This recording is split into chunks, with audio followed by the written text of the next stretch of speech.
What's up? We're back. How about those Broncos and them Bears?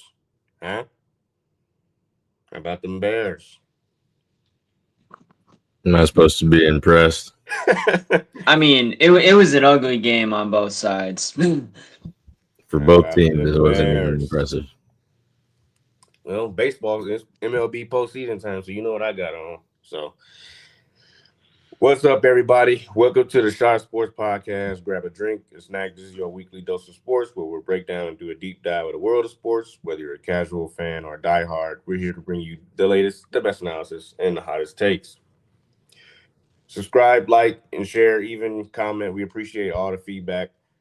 Tap the notification bell on the right so you can be notified whenever we drop, so you won't miss one. Today we got on the show our usual cast: Nazir Spencer, Chris Pittner, and we should be having Sam on soon. So it doesn't feel good. Sam is unfortunately not joining us today. Dang. Well, that's all right. Wow, How wow. was y'all weekend? Good, man. Got some good rest. Good some good sports. Got a lot of good news. Super fun. Yeah, pretty much the same for me. Heading back to Madison later today. Got work tonight, so SMH. But yeah, otherwise, I wish the Packers played a little bit better, but MLB playoffs are this week. Brewers play on Saturday. Should be a good week. Yeah. Playoffs start today. MLB postseason. Best time of the year. Yeah. But it's one of the best though. It's nice though. I would argue still that March Madness Day 1 is definitely the best day Oh, sports-wise of the year. give me the start of NFL playoffs. That is beautiful. And we'll see. So we're gonna jump into our first topic, which is the MLB playoffs. They are set. It's time. You know, we have our bracket. We have our teams. We know the people that's going to be inside. I mean, playing in it. And there's no Mets, unfortunately, which was crazy because all they had to do was win 2 games against the Marlins, and they would have got The in. Mets were 21 games over 500 at one point, 45 and 24, battling for the best record in the league. After that, they went 17 games under from the middle of June till the end of September and missed the playoffs. If the Tigers didn't collapse just as hard as they did, my gosh, that might have been the worst collapse in sports history. What happened to the I would Mets, have actually man? wanted to see that low key. The Tigers collapse and did the Astros get in, so we could actually like see some history. But it's all good though. What happened to the Mets, man? I'm confused. I don't get it. I mean, I know they started a cold little streak there, but I mean, how do you just let the Reds in like that, man? I don't know. Cincinnati I mean, Reds. the biggest thing is they had, I think it was 3 losing streaks of 8 games or more this year. So that just, it's hard to overcome basically 24 L's and then just play like significantly above 500 ball the rest of the time. But yeah, it's not even like the Reds played well like the last week or two of the season. But other than that, they just were mediocre the entire year. They finished 4 games above 500. It's not like they went on some crazy run in the last 2 months to sneak in. It's literally just the Mets gave them the spot. It was kind of crazy. Yeah, sadly What so. happened to the Detroit too? I mean, they were a 2 seed at one point, and the Mariners just They were a 1 seed. they were a Detroit was 1 seed, the right? best team in the MLB for the better part of the first half. And they dropped to 6. Now they get to play. Who's that? They With go to Guardians. Cleveland, and that game starts in about 2 hours. So Yeah, that's the early game today. So no I one. think it's That gonna be means the no early one game cares for about all the of game. them because of their East Coast time zone. I think it's undeniable that the 4 and 5 matchups, just looking at this, are going to be way better than the 3 and 6. I will say, I think Dodgers Reds might be a little closer than most people think, specifically because the Reds pitching staff is so solid, especially in the starters. Well, I guess both of them. The bullpen's been one of the best units in the league the last 2 months. And then the starters, if you have Hunter Green and Andrew Abbott starting games 1 and 2, it's going to be really hard to beat them. And then obviously Cubs Padres, I see as a toss up. It could honestly go either way. The thing about the Cubs is Cade Horton's out, so they don't have their ace for this series. He might come back for the NLDS if they make it to Game 5. Oh, he will be back for the NLDS. I just know that. But go ahead. So they're going to have to get it done without their ace, and that's really unfortunate and a tough blow for the Cubs. I think the Yankees-Red Sox is probably going to be the best of these series, though, specifically just because of the rivalry aspect. I don't know, man. Look, we were talking about it last week. The Dodgers-Reds. I mean, everyone's talking about how good that series might get, and Jalen, was very adamant about it not being even close, which I can see happening. But I like to be optimistic and think that the Reds can compete. As a baseball savant, we all hope it's close because we all like seeing good baseball. We don't like seeing one team just run the table. But from LA standpoint and the Reds standpoint, their bats just don't match up. The pitching, yeah, you can say Andrew Abbott and Hunter Green are probably some of the best. Their best two arms, but it's not like it's Ohtani and Snell, like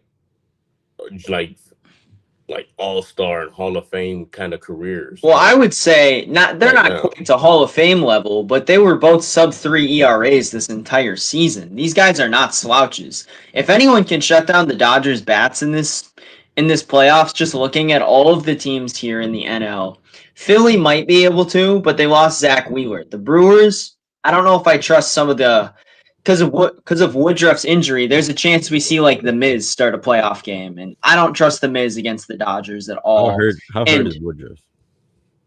He's done, I think, for the postseason. I think most likely, yeah. It's from pretty much everything I've seen, he's not coming back. But I don't think the Cubs pitching can handle the Dodgers. But the Reds are a really unique case in that way, where I think that they could maybe do it just because their bullpen and starting rotation are so good. And they've been so good for the last 2 months.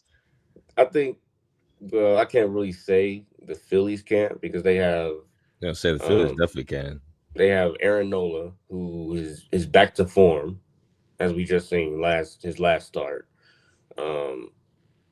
They have Ranger Suarez, who for some reason is like one of the best postseason pitchers in the league. For some reason, he just averaged during the regular season, but when the postseason comes, he's just unhittable.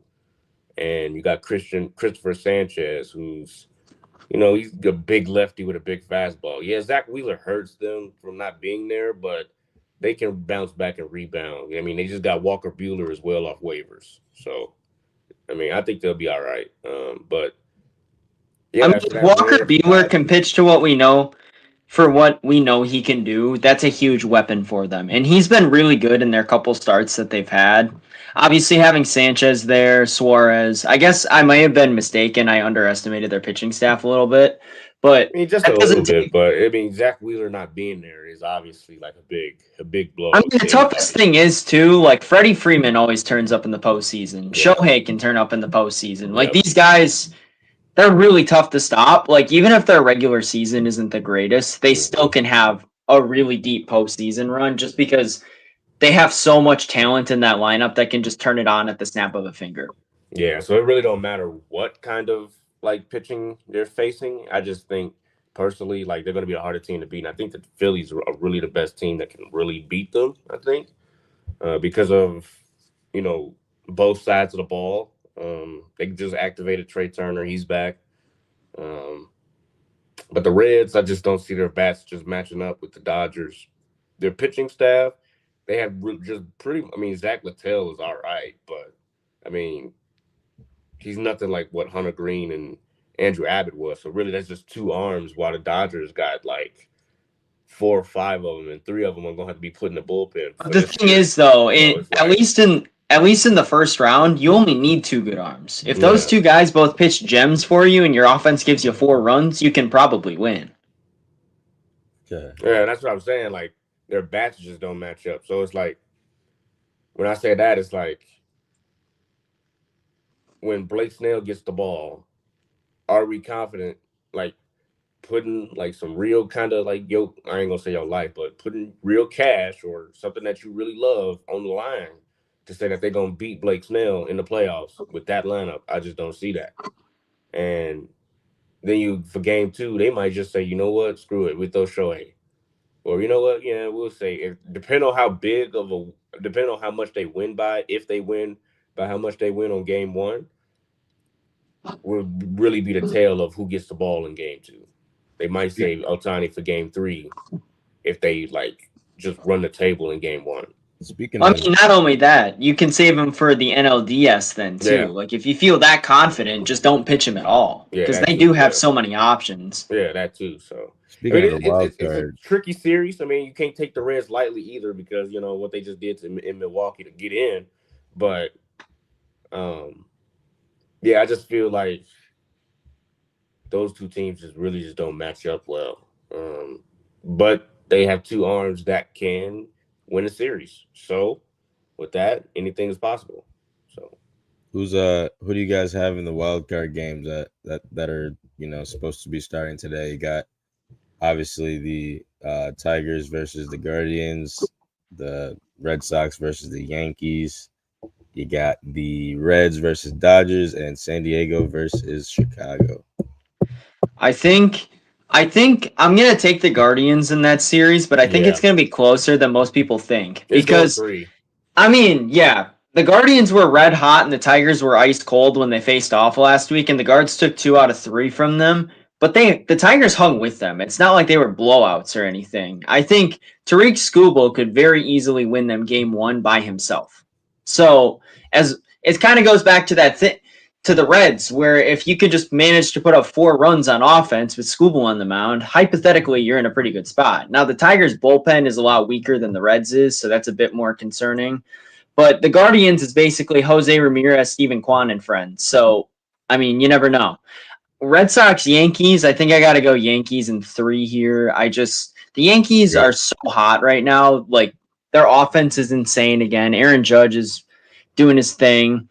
The pitching has been on fire. I mean, that's why I said 3. I think it's going to be a really close series, but the Yankees are just so hot right now. I think that they're going to win. If I had to predict Cubs Padres, this I think is the biggest toss up of the entire 4 matchups, just because I don't know what the Cubs are going to look like without Horton. Their offense really came to life the last week of the season. Michael Busch and Seiya both really started mashing again. Give me Cubs. Encouraging signs. But the Padres have a really good bullpen as well. Their starters kind of leave a bit to be desired, but they'll have Pivetta on the mound for game 1, which is huge. That can really start them off well. And with Shota and Boyd, especially Shota, it's going to depend on the wind more than anything. If it's blowing in, he's at a huge advantage. If it's blowing out, he's not. I think tentatively I'm going to pick the Cubs in 3 in this one, but I could also very easily see the Padres winning it. And then in the top one, I think I'm going to go Dodgers in 2, but it's going to be close. I got Guardians, obviously. I think the Red Sox and the Yankees are going to be the closer one than I think the Cubs and the Padres will, just because of that rivalry and because of how those two teams play each other. The Red Sox won the season series, I believe, and Yankees, when it comes to postseason, they always got that kryptonite, especially Aaron Judge. Aaron Judge hasn't shown me anything for me to be positive about him in the playoffs at all. Like maybe this year. Oh, like we've been saying that for the past 4 years. Maybe this year, Judge in the playoffs, he just doesn't do what he did in the regular season. So it's kind of like he's almost like a James Harden regular season player, but when it comes to postseason, he just doesn't shine. And it's like at some point, it gets to a point. So I think the Red Sox are gonna win that in 3. But I think the Dodgers and Reds, I think the Dodgers are gonna take that comfortably. I'm not gonna say it's gonna be a blowout, but I think they win comfortably. And then the Padres and Cubs, I think they're gonna be a toss-up.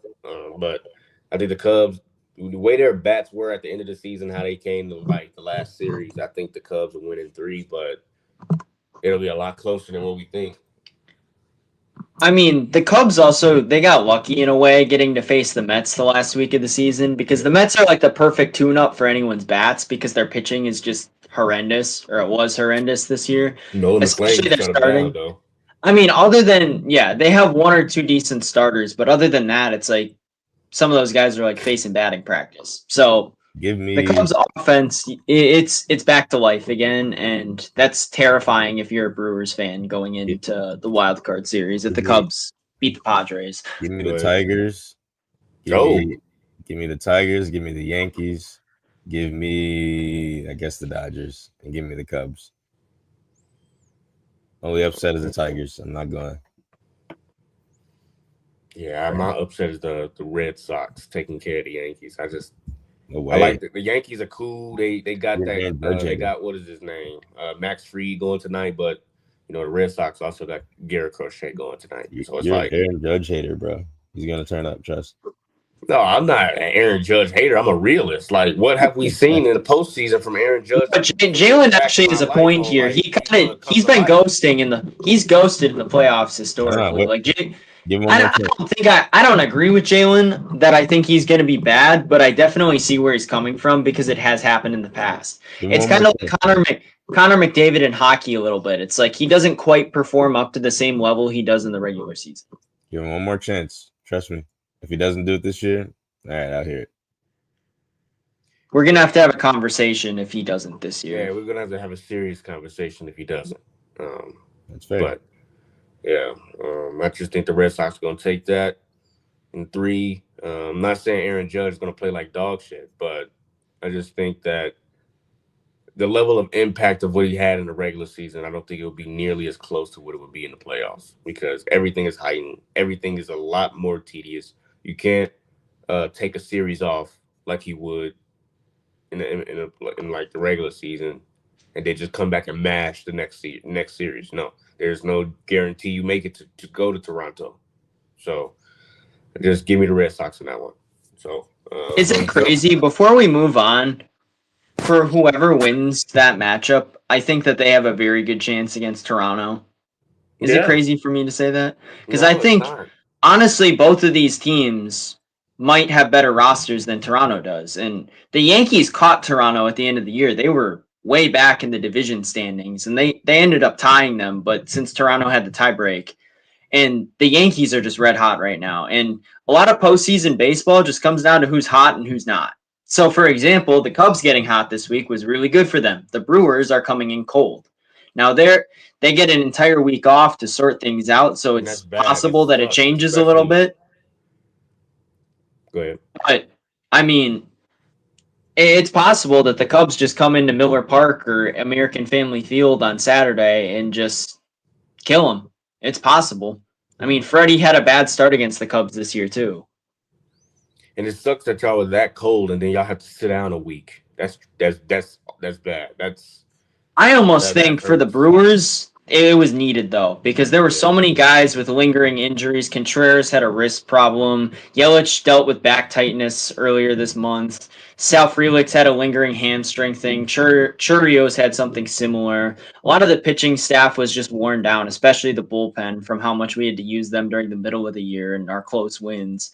So I honestly, for most teams, I would say it's the other way, but for the Brewers, I think it was better that they got this time. It's true. Yeah. So we're going to jump into our next topic. Nas, weeks 4, cooked and baked list. All right, go ahead, Nas. All right, guys. You know the drill. Baked potato, cooked. You're just officially cooked, okay? Now we have a new section today that I'll get into in a little bit, but before we even do that, we are going to get into the cooked list first, okay? Or no, the baked list. My bad. Not the cooked list. The baked list. Nope, that's the cooked list. Baked list. Perk Rogers and DK. All right. I am very, very happy that they were able to do something this week. If you guys didn't see the circulating video online, he took a smelling salt right before he threw that 80-yard touchdown. And I don't know if it translated over to DK because DK ran no one should be able to move that big, bro. No one should be able to move it that size. I don't care. All right. DK is literally a track sprinter out there. I know. Bro, he's like 230 or something like that. He should not be moving like that. Anyways, JJ and Wentz. I think JJ, Justin Jefferson, looked pretty good this week, even though he didn't score. He had a lot of yards, a lot of receptions. Wentz looked all right besides the 2 picks. I thought they were gonna win that game, but didn't end up winning. But Puka, I think it's time to have a conversation, guys.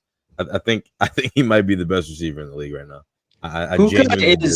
he's a Cooper Cup regen, is what he is. Well, just look at this. I mean, I mean- genuinely think he's the best receiver in the league. I don't think it's even close right now. I really don't. I know Jamar Chase is having struggles with, Jake Browning, and Justin Jefferson did have a great game, but he's not consistent like this. And I don't know. It's on my mind, and there's a lot of talks that should be talking about this, bro. But back to it. Yeah, Devontae Adams and Matthew Stafford, great. K9 on the Seahawks, pretty good game. I mean, he was destroying the Cardinals defense pretty well. McBride had a great game. Sam Darnold, I don't know. I mean, he won the game. It's all right. Garrett Wilson, I think he needs to get out of there. I think it's time. I don't think he should be suffering like this anymore. The Jets might be the worst team in the league this year. Every team They're- Fields go to. It's he like always them gotta in run Tennessee for his and New life. Orleans. What you say, Jalen? It said every team that Justin Fields goes to, he always had to run for his life, bro. That 46-yard run, Yeah. he was looking to dump it off to somebody, and he about to get obliterated. Jalen, he was asked that game, bro. He was terrible. Besides that one play and the Garrett Wilson pass where it was going out of bounds, but Garrett Wilson brought it back in. I'm not defending Justin Fields this week. I can't. PS2. After this week, but PS2, Clamp God. I don't know what the hell is going on over there with him, but that look at this stat. Look at this stat. Patrick Surtain allowed 1 reception for 8 yards across 13 coverage matchups with Jamar Chase, including 0 receptions and 10 matchups in man coverage. Surtain has now matched up against Chase on 54 career routes and allowed 4 receptions for 35 yards. He is not the best receiver in the league because Puka Nacua would not allow this. I don't believe so. Even Keenan Allen didn't allow this. Even QJ didn't allow this. Okay? This is ridiculous. I don't know. If this is the definition of owned, I think this is the perfect guy that you can put in that category. Okay. The darts looked great. I'm not gonna lie. I mean, he looked good. QJ, I thought he had a great game again. Chargers defense was pretty good, but the offense was not. Skittles, Scataboo, Brian Dayball, pretty good game plan coming in. Darren Waller, is he back? I mean, Darren Waller looked pretty damn good last night. Mahomes looked amazing, but that's because there's terrorists on the other side. Josh Allen played the Saints, but still good. I have to give him his credit. Not James Worthy. Xavier Worthy looks absolutely stunning. Abdul Carter, Egbuka Uga, Baker Mayfield, Saquon Barkley. The Eagles defense, Andy Reid, had a spectacular. Can I just say that, like, the Ravens defense is so horrendous. They've made every offense that they've played against so far look just unstoppable. Well, that's what happens when you fire McDonald, and he gets sent off to the Seahawks, and now their defense looks absolutely spectacular. So, I mean, I don't know why they'd let him go and then just fire John Harbaugh and replace him with McDonald, because McDonald was the perfect replacement, to be honest here. But I don't get it.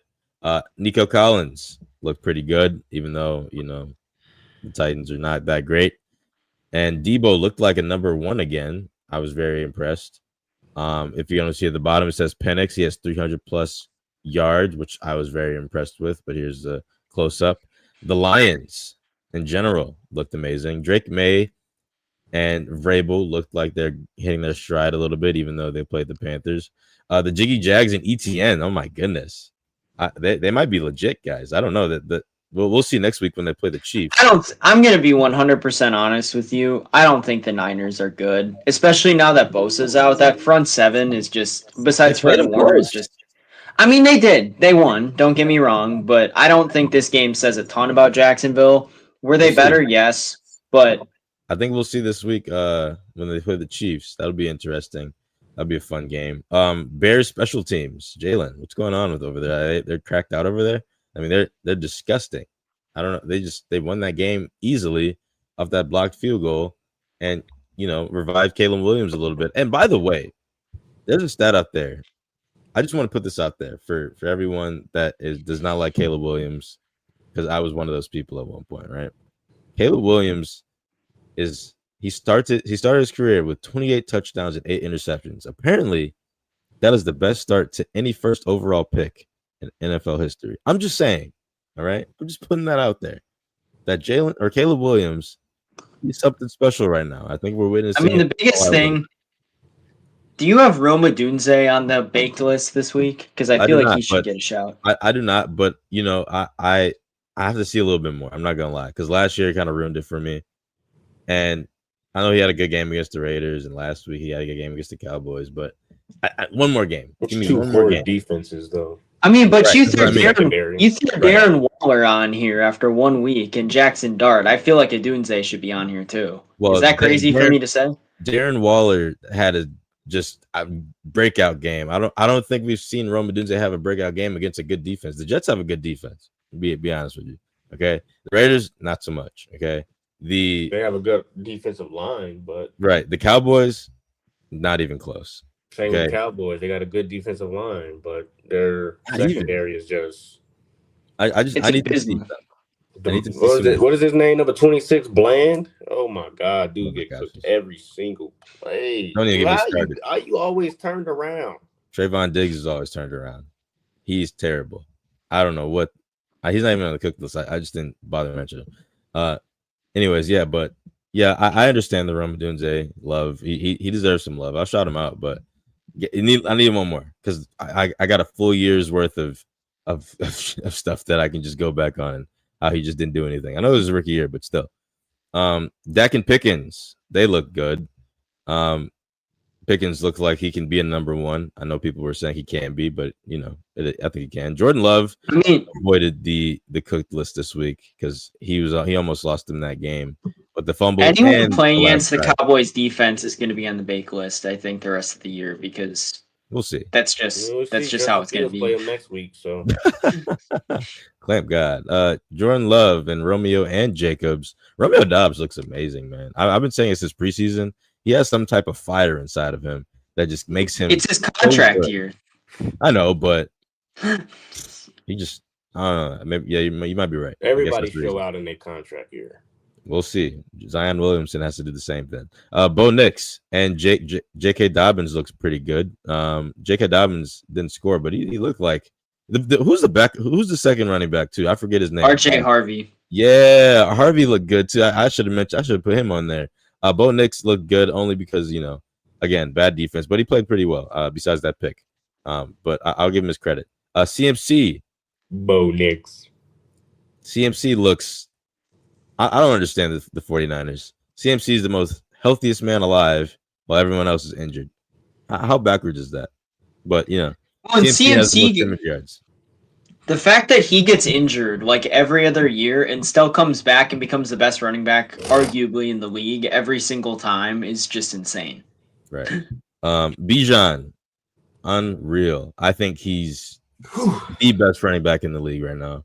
I was a hater at first, I won't lie. But I'm very, very happy to say that I've turned it around. And they just look amazing. Let me show you some stuff before. Oh, Ashton's on there. I don't think I added him late, so I didn't screenshot it. Gotcha. But you're right, Ashton Genty. I completely forgot to mention that. Ashton Genty. Oh my gosh, the Raiders just literally ran over the Bears. Can I just I also want to shout out literally anyone that was on Jalen's fantasy team this week, just dropping 175 on my head. I dropped 160, which was the most in the league, except for Jalen, who I played against, and I lost. 176 points. This hurt my heart. Yeah, well, it'd be like that. I mean, Ashton Ben MetLife. Him and Pickens. Pickens was the one that saved me. I got to show you guys something. I just want to throw this out there. The Buffalo Bills are 4-0. Their opponents have a total record of 1-12. All right, their comeback win against Baltimore deserves major props. Yes, but it's insane how a Super Bowl caliber team gets a cupcake schedule like this. Completely. Well, it's because of their division more than anything. Well, look at the division. Their division that they're playing is you can't control what the division that they play. They played two of their two of their division opponents are win, or Miami has a win now, but it's you because wonder they why played the they're Jets. never. But you wonder why they're never a Super Bowl team because they play such weak competition all year and they don't get better. I know the Ravens game was very good for them, but again, we've been talking about their defense all year and how horrible it is, and that's exactly what it was. Their defense gave up all those points in the fourth quarter with 5 minutes left, and then you see the Bills just steamroll all these weak teams. Who do they play next week? I think they play the Patriots on Sunday night or something like that. I mean, it's just like we know they're gonna win. We know it might be close because it's a divisional game, but it's not even fun to watch because they're not playing anybody until like week 8, and when they play the Chiefs, who they might beat also, but maybe not because Mahomes looks like he's back. Who knows? But Are they? Who's at home for that game? I think the Bills are at home. Maybe the Chiefs. Okay. I don't remember. Might have to check that out. But look, I just want to say this real quick. The Steelers with Aaron Rodgers, first in the AFC North, 30-1 record, 8 touchdowns, 3 interceptions, 102 passer rating.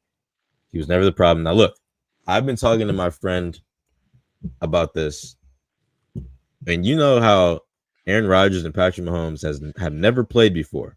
Never. They're both injured for some reason every time they're supposed to play. Now, let's just say hypothetically the Steelers make the playoffs and have to play the Chiefs. Did Rodgers not play last year when they played against each other? No, they didn't. I don't think so. I don't think Mahomes. I don't know. I don't think they played last year against each other. I thought they did. That might have been 2 years ago, though. Not the Jets. No, they didn't play the Jets last year. But listen, you know how Lamar and Josh Allen just can't beat Mahomes? I think Aaron Rodgers looks at Mahomes like he's nothing. I think Aaron Rodgers can walk in to Arrowhead Stadium and literally take over and win that game. I'm be honest with you. I genuinely believe so. I don't know if this is look. It might be a crazy take right now, but I genuinely believe that if the Steelers make the playoffs and play the Chiefs, that the Steelers could win that game because of Aaron Rodgers and just how insane he is. Just trust me, okay? That's just a hot take. But this also, real quick, this is what I've been telling you guys for weeks, by the way. Quentin Johnson had 70-plus yards 3 times in his first 32 games. He's done it in all 4 games this season.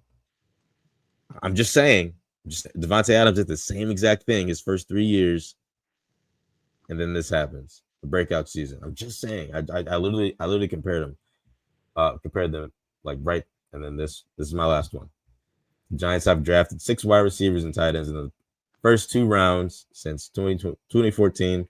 Odell, Sterling Shepard, Evan Ingram, Kadarius Toney, Wan'Dale Robinson, Malik Neighbors. 5 of 6 have suffered season-ending injuries at MetLife Stadium. They need to. I mean, when you look at what they're doing for the World Cup next year, they're supposed to host, I believe, the final for that. And they're putting in grass for the soccer tournament next year. Why don't they just put grass in for football? They're cheap, bro. They're cheap. I don't get it. I mean, it's the worst turf. It's not even debatable. It's the worst turf in the NFL. There's more lives that have been claimed on that turf than anywhere else. Completely agreed. On to the cook list. Zac Taylor and the entire Bengals organization. Zac Taylor, you might be the worst coach I have seen in many years. He gave up on them last night. I don't know if you guys watched it, but he punted on 4th and 3 with a game like they didn't even try to score. He punted the ball at the end of the game. It's 4th and 3. He could easily go for it and just try to score some points. They didn't score a single touchdown last night. Zac Taylor, you are going to get fired by week 6, and I hope you do. And I never wish that on anybody, but I hope you do because you're holding everybody on this team back. And the Bengals organization in general is just piss poor. It's just horrible to me. Okay. Matt LaFleur. What was that overtime? Dude. What was that overtime? If this is your entire list right here, I'm not seeing Packers special teams coordinator Rich Bisaccia on here either. You see Packers defense right there. Okay. Matt LaFleur. Packers defense is there. Yeah. Packers special teams is not. And he's the highest paid special teams coach in the league. He's our assistant head coach. He's brought some of these guys to town. He handpicked Anders Carlson in the draft, who is a literal terrorist. So yeah, I mean, he's getting paid $2.2 million a year to have the 30th ranked special teams unit. Fire him, please. I mean, it's happened every year since the very first Packer game ever because Packers never have good special teams. But Matt LaFleur, 4 screenplays in overtime. What? Why? What are we doing? We're not going for the game. We're not shooting it downfield like you usually do in the first quarter for some reason. This is OT against a rival team in the Dallas Cowboys. Neither team likes each other. Why are we? You know what? Matt LaFleur, you're on the cook list. Cam Ward and the Titans, trash. Chargers O-line made Justin Herbert look bad, trash. Marvin Harrison in the first half. I didn't say the second half. The first half. Jalen, I know you like Marvin Harrison. Marvin Harrison in the first half was dog shit. Okay, I'm glad he came alive, but I couldn't delete that after I saw that. Joe Flacco and the Browns not starting Shedeur Sanders. I don't know. I don't know what they're doing over there anymore. I really don't. Browns just need to switch up. Dylan Gabriel. Dylan Gabriel went in there, didn't do anything. You might as well just. They just need a change. Trying to basically say that he's a third string and we're going to use him as such. Bro, how do you? My question is this: how do you base someone being a third stringer off of 6 plays in a game where you put him in for maybe 10 plays? You put him in for like 10, 12 plays, but the game before he had an amazing preseason game, a better preseason game than Gabriel did in the second game, by the way.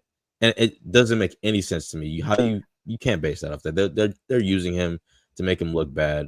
I understand, but I think that their struggles at quarterback go back to their lack of addressing it in the offseason. They didn't do anything to address the quarterback position. Signing a 39-year-old Joe Flacco does absolutely nothing. And just because of how the Packers have had success with how they run quarterbacks, I'm not a fan of starting a rookie QB, especially in a situation like that, their rookie year. Just give them a year or two to really develop on the bench. They should have just picked up some other veteran if possible, because their defense is so good. If they just had average or even slightly below average quarterback play, they could probably make the postseason. But because they have such a horrible offensive line, they have a good running back now, so that's not the problem. They have a horrible quarterback, horrible offensive line, and no pass game. They're going to miss the playoffs again because of that. And it ruins their great defense that they have. Bryce Young, the Panthers in general. Bryce Young, I don't know, man. You guys started off so well. You beat the Falcons 30-0. You come to the Patriots and you just shit the bed, man. What I'm trying so hard. Like, help me out here. Again, it's the coaching, it's the organization, but Bryce Young, you're not helping my case, man. You gotta step it up. CJ Stroud just shut out the Titans, and I know you just shut out the Falcons last week. You scored more points last week than CJ Stroud, but come on, man. You got to put a better fight than this. But you have to. Daniel Jones back to where he belongs. He looked horrible at some points of the game. I know he played a pretty decent game, and it wasn't his fault in that fumble in the end zone, obviously, by what's his name, Donnie Mitchell or something like that. But I think Daniel Jones was just making some reckless throws towards the end of the game, especially. And I tried to warn you guys that the Rams defense is something else. I think they have a great defense. Jared Verse is terrifying. I don't know if anyone watched him play, but yeah, Daniel Jones on the cook list this week for the first time all year. He'll probably make it back to the bake list a few times this year. I'm sure he will. Lamar Jackson.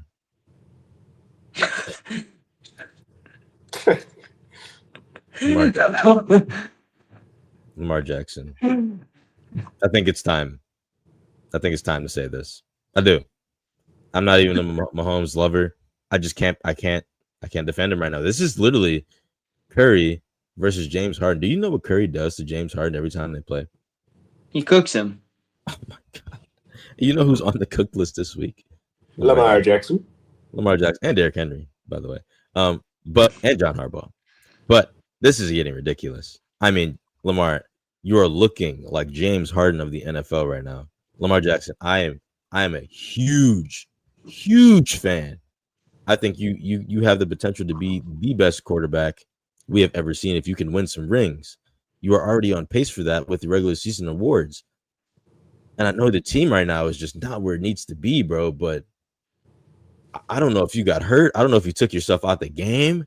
I don't know what's going on over there in the Ravens organization, but if it's that bad, bro, you got to get out of there. You got to go to a good team. If this year gets worse, do you think Harbaugh lasts the season? Yeah, but he needs to go. I think it's John Because Harbaugh. they're 1-3 now. If Lamar is hurt, they're cooked. Their season's basically John over. Harbaugh is a terrorist. Get him out of there. I don't care what anyone said. John Harbaugh is not a good coach anymore. He's a Doc Rivers. Hey, by the way, I met Doc Rivers yesterday. It's very nice. But John Harbaugh, it's time to go. Okay. Justin Fields sucks. Sorry. Brock Purdy sucks. Sorry. The Raiders for not doing right by Genti. They suck. That's terrible. Geno Smith sucks. Oh my God, he's so bad. Geno is like, he's the perfect name to be on this list right now. He looked like Tua out there, man. What is he doing? He's just throwing it straight to the defense. Packers defense, Cowboys defense, both horrible, even though they tied the game. And Cowboys stopped the Packers from scoring on the last drive of the game, which, again, Matt LaFleur, that's why you're on this list. Derrick Henry, where are you? You didn't fumble this game, but you didn't do anything. Also, Justice Hill decided to take the reins from the running back position, and you just doesn't look like himself anymore. I think it's, I don't know what's going on. DeAndre Hopkins, what happened? No yards, no receptions, one target. Can you get open? Why couldn't you get open against your old team? You went to the Super Bowl with them last year. Chris Olave, wake up. I know Spencer Rattler's your quarterback, and you're getting nailed every play. He had a touchdown this week, didn't he? I don't know, but he didn't look good when I watched him. Whoever the Titans head coach is, I don't even know your name. I don't want to know your name. I hope that you learn from this. Who's the worst coach, Zach Taylor or the Titans coach? It's Zach Taylor. It's got to be. I think Titans don't have much to work with. You have Jamar Chase and T. Higgins at least, and Trey Hendrickson. I feel like anybody could work with Jamar Chase and T. Higgins. I do. You see what they're doing in Minnesota right now. I know they have Carson Wentz, who's a better backup, but I mean they're utilizing their weapons, even though Aaron Jones is out. So Jordan Mason's good enough backup. So I don't know. I don't think Zach Taylor's a good coach. I never thought he was. Jamar and Higgins, it's not even your fault, but you have to be on there because you didn't produce anything last night. Jake Browning is shit. MetLife Stadium. Tyreek Hill, even though look, Tyreek Hill's not on here because he played bad. It's because he's literally cooked. Like his leg was bent backwards. So, and I forgot to mention one guy. One reception. Look, I've been defending you for 4 weeks, including this week. But one reception and like 12 yards. No impact whatsoever. Not even getting open anymore.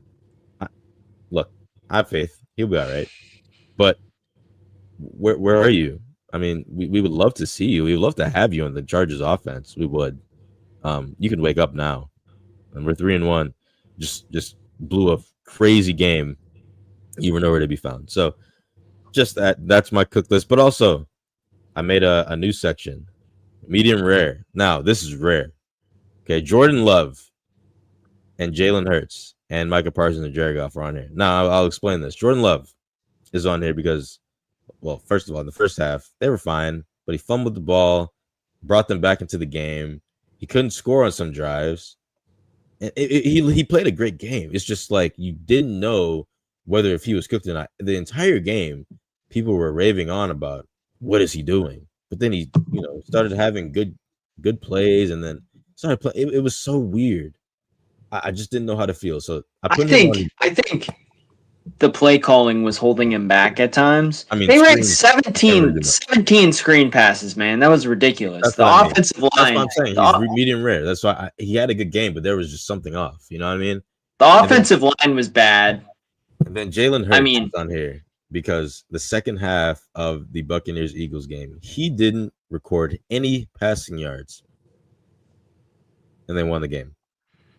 He is not top 5. He's barely top 10 right now. I'm sorry. He's medium rare. He's not cooked because they won the game. He's not. You can't put him on cooked because they didn't lose. But this is rare. You don't see stuff like this. This is very rare. Ugh, I don't know. Micah Parsons. You didn't do anything all game. Talked a lot of shit, and that's it. At the end of the game, the press conference, you're really pissed off that your team didn't do much. Well, where were you, buddy? Where were you in this defense that allowed 40 points? I mean, you got a sack in OT, but it shouldn't have counted as a sack. I mean, the whole point of Parsons being there, or at least part of it, isn't just to produce, it's to open up opportunities for other guys. And he was drawing double teams the entire game. Where was everyone else? but it is to produce because he's No, one of the best. I know what you're saying, but at the same time, where was Gary? Where was Van Ness? Where were some of those other guys? Van Ness was getting to him. Dak could just throw it fast. Van Ness would get to him, and then This Gary is what I'm got to trying him a lot in say, the that first the half. Cowboys have an elite offense. It's just that their defense is bad. Jared Goff is on. I want to shout out. I think Edgerrin Cooper specifically should be on the cooked list this week because he's had almost as many missed tackles in 4 games this year as he had the entire season last year. All right, you can put him on there. This is Cowboys so far this season. Yeah, very rough. So but they got the elite offense. The defense is terrible. Right. Well, that's my list though. Yeah, I don't know. You can put Edgerrin Cooper on there, but I'm looking forward to the next batch of games next week. Packers have a bye week, and don't Bears have a bye week too? Yep. Packers and Bears have a bye week. I think a few other teams have one too, but I don't like early bye weeks. It always ends up bad, but hopefully you guys are all right after this week. Yeah, we'll see. We're going to jump into our last topic, which should be very quick and short. Is NBA Media Day was yesterday. Basically, NBA Media Day was here for the whole league. Everybody had their Media Day sessions and pictures taken and hype videos and intros and all of that crap. So, what are some sights and sounds we heard from Media Day? I know Nas was at Bucks. Yeah. At the Bucks Media Day, this is really awkward. The Bucks owner was the first one to get interviewed by the media, and someone asked him, what made him convince Giannis to stay, and he said they had a really good conversation in June, and this and that, and they're very excited. And Giannis made it very clear that he wanted to stay in Milwaukee. And then Giannis gets on, the Zoom call or whatever because he's stuck in Greece with COVID, and he was like, "I don't recall that meeting." What do you mean? See, that scares me. It scares me a lot because I don't know if that means he's mad at the ownership and he wants out, or he just genuinely didn't remember because he had a spectacular summer in the Eurobasket League. So, I mean, it's tough. Now, Shams still being a sham, pun intended, trying to spin narratives again. He might be right. I mean, Giannis hasn't actually asked out yet, and he has not said that either. He said in the media conversation that he did want to explore other options, and that he was looking, because he wants to win, and if the Bucks couldn't give him that, then he's going to be out of here. But I mean, he was saying how excited he was to play with Miles Turner. Miles Turner was saying how excited he was to play with Giannis. Shout out Miles Turner, the GOAT. He was really nice. Bobby Portis was excited. Cole Anthony is on the team now. He was excited. Amir Coffey, he's played in the league for 6 years with the Clippers, I believe, and now he's on this team. And he knows the system that Doc Rivers run because he played with him as a rookie. He said to expect a big impact out of him because he knows the system and knows how to run through Doc and get coached by Doc. And I don't think the Bucks are going to be great, but I think they with Giannis, if he decides to stay, they can be good and be at least a 5 or 6 seed in the East. Shout out Giannis. He was on Zoom, as you can see. But yeah, I don't know. I'm a little scared still because basketball season's coming around and Giannis is still a little sketched out about the entire organization, and I just don't know where he would go. The Bucks would have to literally just fleece another team if they traded him. So that's why I don't think he's really going to go anywhere. But yeah, I don't know. I'm nervous. But that was my media day experience. It was really fun. And yeah. No. The East is so wide open. I'm not going to rule it out. But he can. Man. Look, man. Giddy, man. He can do something over there. They're going to be a play-in team. Zealous might wait. My problem with the Bulls is, and it's been this way for a couple of years, they don't do anything.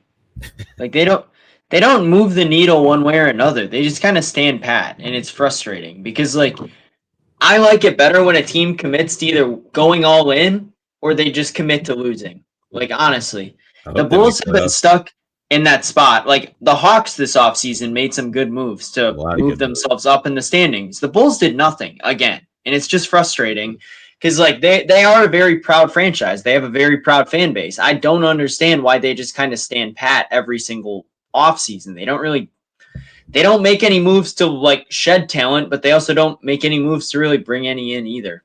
This is Jack, by the way. Jack, our friend Jack, has the Bucks as a 9 seed because he says they have the worst backcourt in the league. I don't think so. I don't think they're In the worst. league? I don't think league. it matters if you got Giannis, though. That's what I I said. mean, their front court's among the best in the league.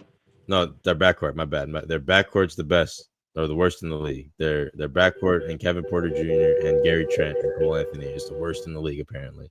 Now I don't think that's even remotely true because we have the Nets we're talking about. We have the Wizards who are not good because they just gave up Jordan Poole. The Pacers without Halliburton aren't good, even though they're deep still. And they just got rid of Miles Turner. And you got rid of Miles Turner. Like this team is not. And you know, Bobby even said this yesterday. He said he saw a meme of take Giannis off this team and look at the rest of the team. Like I don't. Bobby even said like I don't even understand why that's even a thing because they have some dogs on the team. And I mean, last year without Dame, they were able to hang with Indy in Game 5. It's not like they just got blown off the floor. I don't really think. Call me crazy. I think the Bucks got better this offseason because Miles Turner is just a better Brook. He's a better Brook Lopez, is what he is. I think the biggest issue with this team is still Kyle Kuzma. It's just Kyle Kuzma is the biggest issue. Having Kyle Kuzma, like if they could get rid of Kuzma, I'd be feeling pretty good about this team. I mean, AJ Green's a good role player. Cole Anthony's a good role player. Gary Trent's another good role player. Like these guys, they're AJ Green and Gary Trent and Kevin Porter Jr., he can be a spark plug. They have scorers on this team. He's a good energy guy. He comes off the bench, gets the crowd into it. AJ Green's another one of those guys. Cole Anthony's a good defender. I don't think this team is going to be bad at all this year. And I felt like they were going to be bad last year. So I think they improved a lot, actually. Yeah, I don't I agree. I don't think they're a 9 seed. I still think they're a top. If you have a Giannis and a complementary center or big next to him, you're going to be a top 6-5, 6 or 5 seed in the East. The East is like the East is so wide open this year. I think there's 2 teams that are a bit above everyone else, and it's Cleveland and New York. But besides them, and I think Detroit could maybe be depending on how those guys progress this year. I think the Magic are better with Suggs now, or not Suggs, Bane. I mean. But if you look at, I think the Magic, the Bucks, the Hawks could be in that tier. There's a lot. Yeah, there's some teams that are gonna all be in that 3 to 7 range. I think those 2 are a bit above everyone else, and then everyone else is gonna be duking it out for those middle seeds. All right. Jazz. Ace Bailey's very excited. He said yesterday he can't wait to get to work. He got rid of his not his agent, but the guy that made him pretty much almost tank in the draft. He's excited to get to work. Walter Clayton is excited. John Tonje as well. Oh, by the way, I seen John Tonje on a scooter over here by my crib. He was just driving down the street with it, and I was going somewhere with one of my coworkers, and he was just driving down the street with one, just right around, right in the corner over here. I'm like, is that? Is it dangerous in Utah? Can he do that? Yeah, he can do that all day long here. So. But you don't have to lock your doors out there. I mean, there's people that leave their cars running at the gas station. So that's crazy. Yeah, Lowry Markkinen says he's excited for what he did in Finland with a team out there in Euro basketball. He's really good, yeah. He played really good. He's excited for his next chapter. We got Kevin Love. He actually dressed up and was there. So. He's going to be in training camp. Kevin Love at this point is a good vibes guy, and that's about all he's good for. But I said, you got rid of Collins, man. Y'all got rid of Collins, though. That sucks. God damn. Well, you have to make way for Clayton. So yeah, you got Walker Kessler. He's not talking about his contract situation. He said, but I believe that. I just feel that the Jazz are probably going to make him work for it. That's all. That's what I think. I mean, this year it's a building year for the Jazz. Yeah. I think like See the who's West gonna is be- so see who's gonna stacked this stay, see year. who's gonna be I don't alive. think they're gonna make any noise, but it's gonna be a fun year because everyone's gonna kind of be growing into themselves a little bit. So and Isaiah Collier still working on his shot. And Cody Williams look a lot bigger. He looks bigger now. He does. Very. He looks a lot bigger. Keontae, I think he might have regressed a little bit. I'm not sure. I mean, we haven't seen him play yet, so saying that he's regressed is a bit of a stretch. That's funny.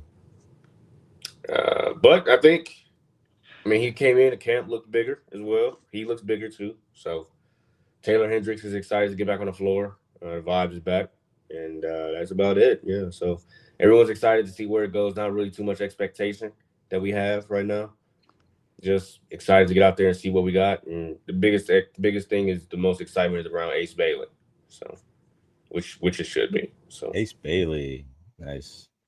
So with that, we're going to jump into final thoughts. I'm just excited for these next few weeks. Get into a little bit of baseball, baseball and basketball coming up. Baseball is going to take off. Really, it's going to be really fun. Obviously, football is football, but it's a little bit different this year with the Brewers being so good.